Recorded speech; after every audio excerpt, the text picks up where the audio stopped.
காற்றில் வந்து 80% வந்து நைட்ரஜன் இருக்குது, 16% வந்து ஆக்சிஜன் இருக்குது, மீதி 4% தான் மீதி அதர் கேஸஸ் எல்லாம் இருக்குது. இதில் ஆக்சிஜன் என்ன செய்யும்னா ஒரு பொருள் எரியறதுக்கு உதவி செய்யும். ஒரு பொருள் எரியும் போது அட்மாஸ்பியரில் இருக்க ஆக்சிஜன் எல்லாம் அந்த இடத்துக்கு திடுதிடுன்னு ஓடி வந்து அந்த பொருளை எரிய வைக்க ஹெல்ப் பண்ணும். இப்படி தான் நம்ம வந்து அடுப்பெல்லாம் எரிக்கிறோம். ஆனால் நீங்கள் விறகு அடுப்பு எரியும் போது பாருங்கள், காற்று ரொம்ப வேகமாக அடிச்சதுன்னா அந்த அடுப்பு வந்து அணைஞ்சு போயிடும், எரிஞ்சிகிட்டு இருக்க விறகு. ஏன்னா நைட்ரஜன் வந்து அதை அணைச்சிவிடும். அப்போ நைட்ரஜன் வந்து எரியறதை அணைக்கும், ஆக்சிஜன் வந்து எரியறதுக்கு துணை செய்யும் இல்லையா? அப்போ ஒரு பொருள் எரியணும்னா நைட்ரஜனை மீறி தான் அது வந்து எரியணும்.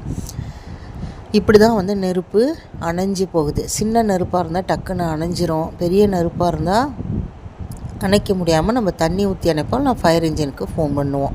Subscribe, like and share.